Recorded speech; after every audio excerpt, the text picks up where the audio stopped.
સર્વને મારા જય શ્રી કૃષ્ણ. આપ સર્વેનું મારી યુટ્યુબ ચેનલમાં હાર્દિક સ્વાગત છે. ભાદરવા માસના વદ પક્ષ એટલે શ્રાદ્ધ પક્ષ ચાલી રહ્યો હોય ત્યારે આજે આપણે શ્રાદ્ધનો ઇતિહાસ અને મહિમા સાંભળીશું. તો વિડીયોને અંત સુધી જરૂરથી જોજો. અને જો ચેનલમાં નવા હોય અને ચેનલને સબસ્ક્રાઈબ ના કરી હોય તો જલ્દીથી કરી દેજો.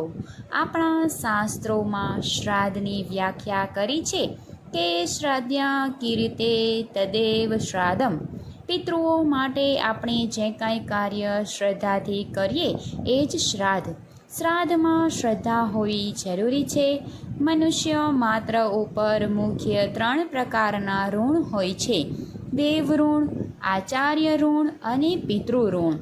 શ્રાદ્ધનો ભાવ એ છે કે પિતૃઓને આપણે સાચું શ્રાદ્ધ સુમન સમર્પિત કરીએ, અને આ જ શ્રદ્ધા સુમન સમર્પિત કરવાનો ભાવ શ્રાદ્ધમાં છે. શ્રાદ્ધની જે પરંપરા છે એ વૃષ્ટિના આરંભમાં બ્રહ્માજીએ શરૂ કરી છે. મહાભારત શાંતિ પર્વના દાન ધર્માનુસાર પર્વમાં પણ શ્રાદ્ધનો મહિમા વર્ણવાયો છે. યુધિષ્ઠિરે ભીષ્મ પિતામહને પ્રશ્ન પૂછ્યો કે હે પિતામહ, શ્રાદ્ધની ઉત્પત્તિ કેવી રીતે થઈ? ત્યારે તેના જવાબ આપતા ભીષ્મ પિતામહ યુધિષ્ઠિરને જણાવે છે કે પિતૃઓનું સાચું શ્રદ્ધા સુમન સમર્પિત કરવા માટે સૃષ્ટિના આરંભ કાળે બ્રહ્માજીએ જ શ્રાદ્ધની ઉત્પત્તિ કરી હતી. શ્રાદ્ધની જે વિધિ છે એ પણ બ્રહ્માજીએ જ સૌપ્રથમ સૃષ્ટિલોકમાં પ્રચલિત કરી છે. બ્રહ્માજીએ સૃષ્ટિલોકમાં ઘોષણા કરી કે પિતૃઓને પિંડદાન શ્રાદ્ધ દ્વારા આપી શકાશે. એ પછી મૃત્યુલોકમાં સૌથી પહેલું શ્રાદ્ધ નિમિ રાજાએ કર્યું, અને ત્યારથી જ આ શ્રાદ્ધની પરંપરા પૃથ્વીલોક ઉપર ચાલી આવી છે. શ્રાદ્ધ મૃત્યુલોકમાં પણ થાય છે. વળી અમુક તિથિઓમાં એના સમયે શ્રાદ્ધ કરવાનું વિશિષ્ટ ફળ છે. જેમ કે ભાદરવા માસ આખો મહિનો કે જેમાં શુક્લ પક્ષ એ દેવોનો અને કૃષ્ણ પક્ષ એ પિતૃઓનો ગણાય છે. હવે કૃષ્ણ પક્ષમાં એકમનું શ્રાદ્ધ જે શ્રાદ્ધ છે તે સંતતિ પ્રદાન કરવાળું છે. આ શ્રાદ્ધ જે વ્યક્તિ કરે છે તેને પિતૃઓની કૃપાથી વંશવૃદ્ધિ પ્રાપ્ત થાય છે. અમાવસ્યાનું શ્રાદ્ધ એ સર્વ મનોકામના પૂર્ણ કરનારું શ્રાદ્ધ છે. શ્રાદ્ધ પક્ષમાં કાગવાસ નાખવામાં આવે છે તેનું પણ ખાસ મહત્ત્વ છે. આપણા પુરાણોની દૃષ્ટિએ જોઈએ તો કાગડાનું આયુષ્ય આશરે 1200 વર્ષનું છે.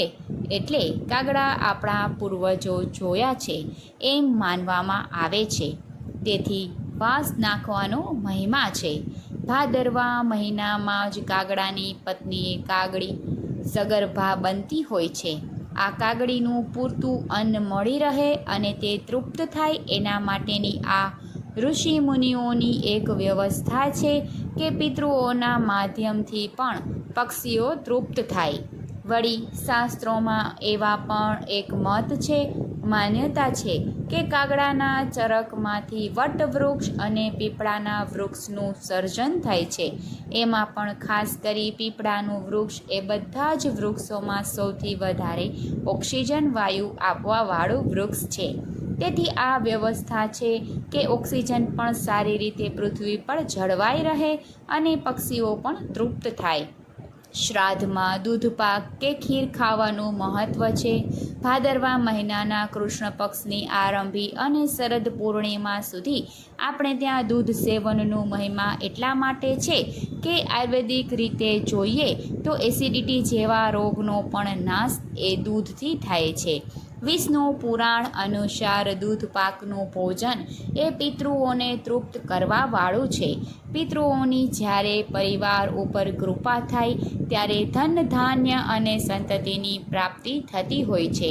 શ્રાદ્ધમાં કયા કર્મો કરવા? તો જ્યારે શ્રાદ્ધ પક્ષ ચાલતો હોય ઘરમાં કલેશ કંકાસ કરવો નહીં. પિતૃઓને શાંતિ પ્રિય છે.